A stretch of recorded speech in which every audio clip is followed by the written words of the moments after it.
Alright guys, welcome to another album vlog. This is the newest song. That's like the main motif to this song that we're going to be working on for the next couple of episodes. Down Emerald Eye at the minute. I'm thinking emeralds and greens, and it all was based around, it's the same as the Mystical Mushroom song. One chord, and I found this chord and it's a bit of a stretch and it created problems for me, so that's the chord.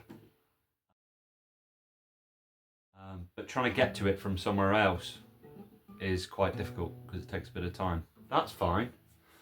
That's fine. It's just the pinky going on. So it's like a B minor shape, G shape,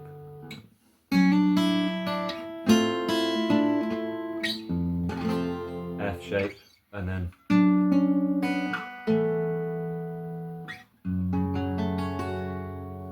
to F sharp minor shape. I found what I was doing is I was going and just pausing, and I didn't have anything, and it took me ages to try and find something where I could have my third finger there to then put everything on. And what I come up with is I went, and then I found that, which was the most exciting bit about it. I was like, yes, I got it. I come up with some harmonies over the top of that.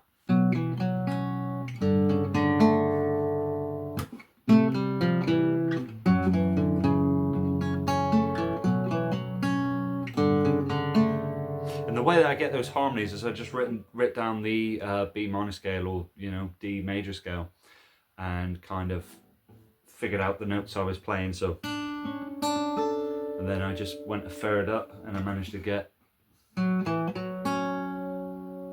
you put those two together and you got something. So I've got a basic idea of that, and then I needed a few more different sections to make a song. So this is all hours of twiddling around as well. My fingers are actually killing me.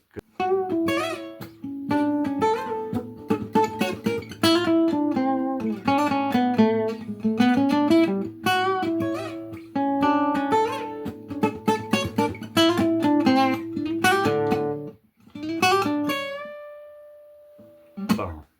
We kind of like break there. Over the top of that, I really wanted to do some like legato runs.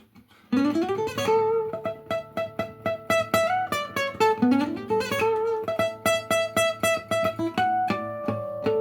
was really happy that I found that.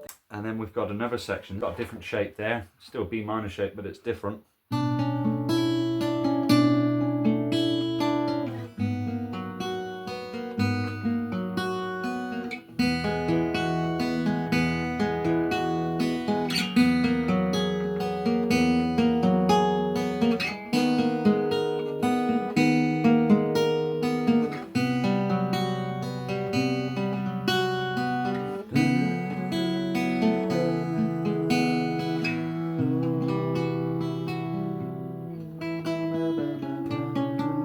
So then we're back in, we managed to get back in. That kind of worked out well. There's also this bit which really doesn't make sense. I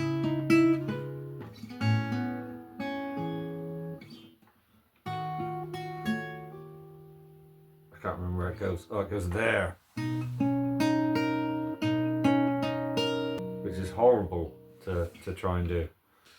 So I got a lot to be working on. Half the melody isn't writ, and I won't be able to write it until everything's in on there, the whole backing's in on there, and then I can twiddle around with that stuff. And another thing that I've got to do, because the Manouche guitar's taking the limelight, I'm going to have to sort my Ibanez out. I'm debating whether to put new strings on it. I don't want the strings to be too bright each side, so I know I could turn them down, but I still just feel if I just wash these off, just give them a good clean, maybe WD them a little bit, because I will change them eventually. Maybe it'll just be a bit softer and it'll blend in the background a bit more. And this is actually a smaller neck, so playing it on this, oh yeah, it's difficult. And another thing is that guitar is a lot louder, and it's throwing me off. It's making me think that I really need to play this guitar hard to get the sound to come out when I'm recording it. So I'm gonna have to get past that. And that was, I think that was a lick in there that I wanted to play actually, that one. Something like that. So there we go guys, I've just got my rag, probably can't see it on there, but there's a load of rust. All I do is just get a bit of WD and spray it on there. Just get each string individual, kind of like run it up the string, and it creates a horrible sound, but you get a lot of crap off, so you might get an extra bit of time out your strings, you know, with that. And the funny thing is as well, as I can tell, I've just cleaned them off, and I can tell that it's louder already, so definitely for recording, you know, you want to think about trying to get the, if not changing the strings, getting the grime off of the strings. It'll give you a better recording. The only trouble is, you do get a squeak. At least that's done. I'll catch up with you tomorrow. Love you, job. Good morning, guys. So it's day 2. I've just done a little bit of recording. I'll just let you see my setup here. I'm sat on the cajon because I was sat on the chair, you see, but I remember from previous recordings and stuff, the chair soaks up a lot of the high end. It makes it really, really just dead. I've opted to sit on the cajon. I've took the wires off, so there shouldn't be no rattle or anything. But I've got Behringer, meant to be a matched pair. This one's a little bit kaput. It's like you plug it in and he's just... So I'll get Tony to have a look at that if he doesn't mind. There is another set, a matched pair set, and I can't think what the brand is, but it's about 200 quid. But they'd be a bit more sturdier than these. So I wasn't expecting much because they were very, very cheap for a matched pair. But that's what you get with Behringer. So I'll probably change it up. But I am getting a good sound, and I'm not actually getting any cancellation from both, because they can cancel each other out if the waveforms are just out, and it's sounding all right. So let's just have a little listen, shall we? I do need to sort all of my kit out though. I've got all my wires down there because I'm planning to make some space under there. I'm going to hoik my bed up to get my isolation cab for the amp under there. I got all these different projects, and the melody sounded really nice over the top. I don't actually get to hear roughly what I'm doing until I've played in the backing, and then I've played the melody on top, and I've gone, yes, it works. So it actually works. Wow, that was an epic, guys. That's taken far too long, a couple hours. I started this morning, it's now 11:45. Also, the bloody cajon, it's not very comfortable when you've been sat on it for a couple hours. Good, so it's time to get the SM57, stick that on the back for the kick. Behringer's expendable, so that can go right up on the slap. Got to experiment with that. Let's give it a whirl. There we go, guys. So percussion's in as well. It's my arse is killing me on that cajon. So I'm glad I'm back on my comfy chair now with my bass, and that'll give you an idea just of what I've got going on.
That's it. I didn't hit record, luckily. So day 2 complete, guys. In my session, I've kind of labelled everything, and now I get to take a couple of days out and try and figure out the melody. So I hope you stick it in there with me. It's been a long old day today. I will see you in a couple of days' time. Lovely job.